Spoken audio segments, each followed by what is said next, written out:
The dim interior of Constantinople's Hagia Sophia was heavy with incense when an unexpected visitor marched up the aisle. On July 16, 1054, Cardinal Humbert of Silva Candida placed a parchment bull on the cathedral's altar and proclaimed Patriarch Michael Cerularius excommunicated. In retaliation, Cerularius convened his bishops and issued his own excommunication of Humbert and the Western Church. The drama of that summer afternoon makes for a perfect scene in a historical thriller. Two proud delegates representing centuries-old Christian traditions slamming doors on one another. Although many modern historians point out that the split had been brewing for centuries, this moment has come to symbolize the great East-West schism, the final rupture between Rome and Constantinople, between Catholics and Orthodox.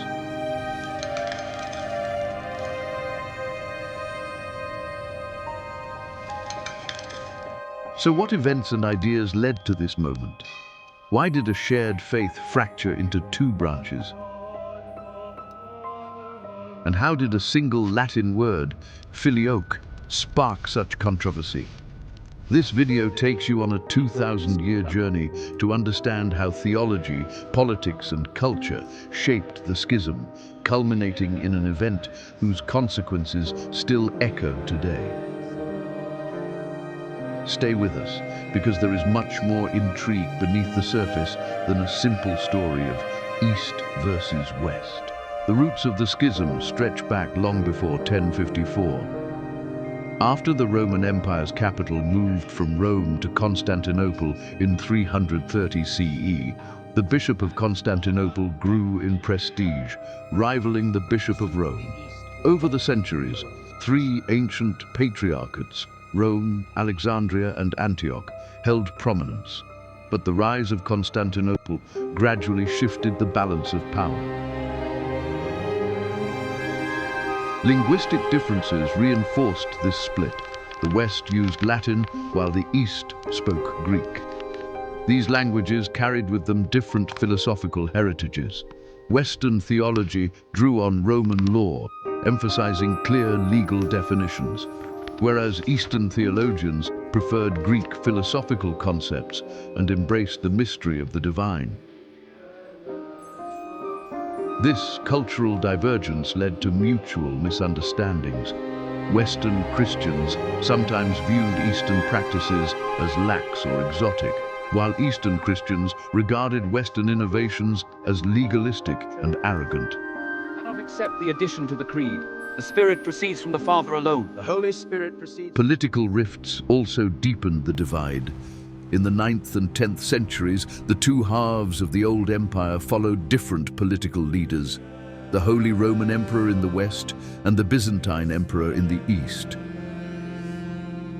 Disputes over territory, especially in southern Italy, where Norman warriors replaced Greek bishops with Latin ones, led to retaliatory closures of churches and a cycle of cultural hostility. Later, the sack of Constantinople by Latin crusaders in 1204 left the Eastern Church deeply bitter and made reconciliation even more difficult. Long-standing political rivalry had made it nearly impossible for either side to back down without appearing weak. At the heart of the theological dispute was a single Latin word, Filioque, and the Son. The Nicene Creed, adopted in 325 or 381 CE, originally stated that the Holy Spirit proceeds from the Father.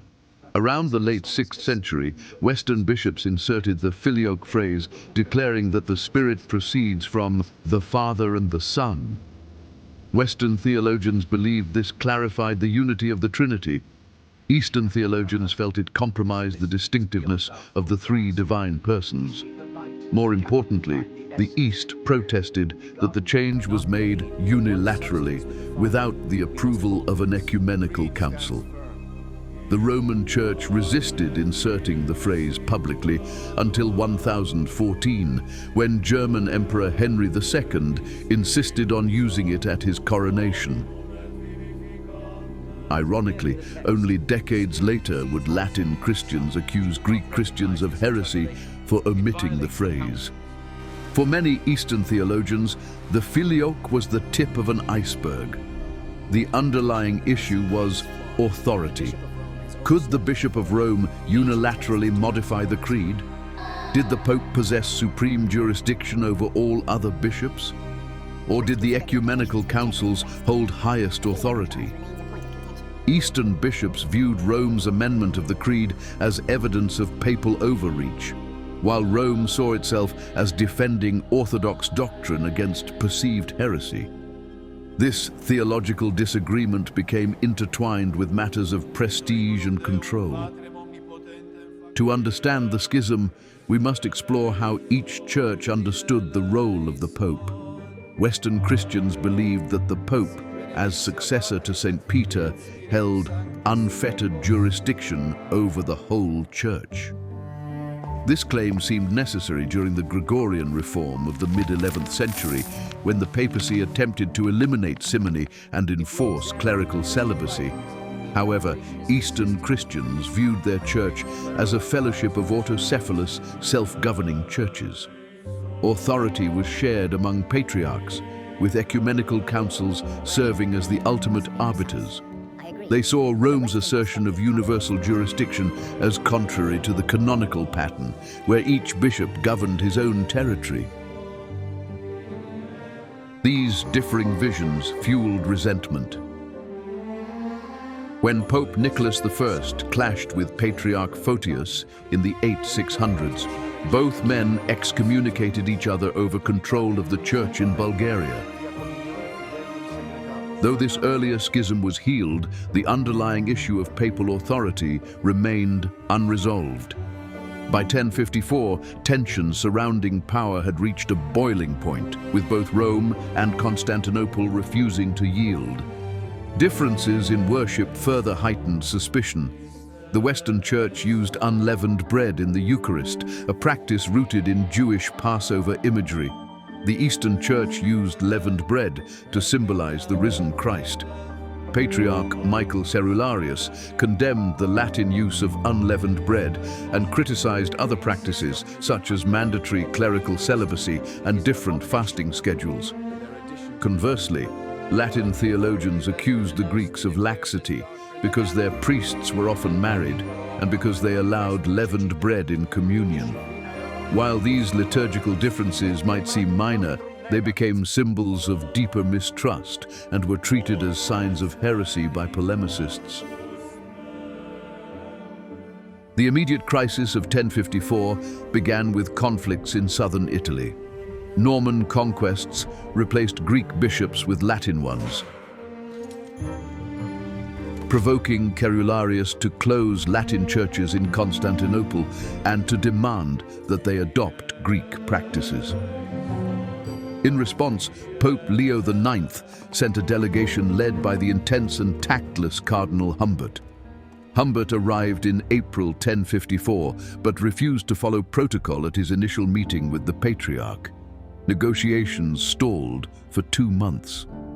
On July 16th, Humbert dramatically placed a bull of excommunication on the altar of Hagia Sophia. Remarkably, Humbert issued the excommunication after Pope Leo IX had already died. According to canonical norms, papal legates lose their authority upon the Pope's death. Yet, Humbert pressed ahead. Patriarch Michael responded by condemning Humbert and his associates. At the time, many Christians outside Constantinople and Rome barely noticed the incident. Negotiations with the Byzantine emperor continued. There was no immediate sense that a permanent schism had occurred. Nevertheless, the mutual excommunication became a symbol of irreconcilable differences. Because Leo's successor, Pope Victor II, did not revoke the bull, the rift gradually hardened into a permanent division. If the excommunications were the spark, the Fourth Crusade poured gasoline on the flames. In 1204, Western Crusaders diverted from the Holy Land to sack Constantinople. The city was left in ruins, and the massacre deepened Eastern animosity toward the West. Efforts at reunion, such as the Second Council of Lyon, 1274, and the Council of Ferrara-Florence, 1439, agreed to theological compromises, including a formula on the Filioque, but Eastern clergy and laity largely rejected them. The fall of Constantinople to the Ottomans in 1453 left the Eastern Church without its imperial protector, yet it remained separate from Rome. The mutual anathemas of 1054 were finally lifted in 1965 after Pope Paul VI and Patriarch Athenagoras I met in Jerusalem.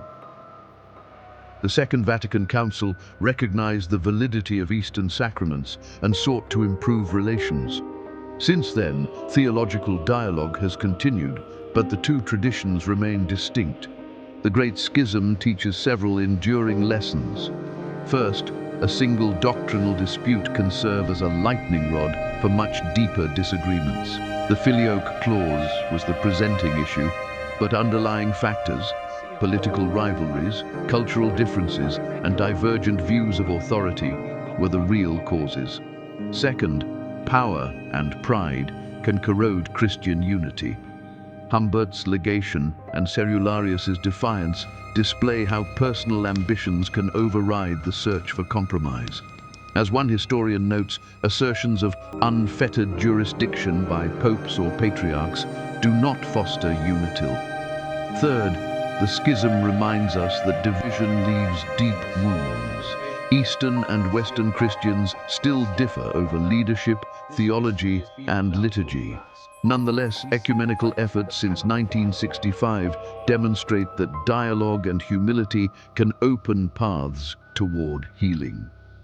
So what really happened in 1054? It was not merely the day Cardinal Humbert dropped a bull on the altar. It was a culmination of centuries of divergence. Differences in language and culture, conflicting political alliances, debates over theology and authority, and human ambitions. The split between Catholics and Orthodox was less like a sudden earthquake and more like a tectonic drift that finally reached its breaking point. That is why the Great Schism still captivates historians and theologians today.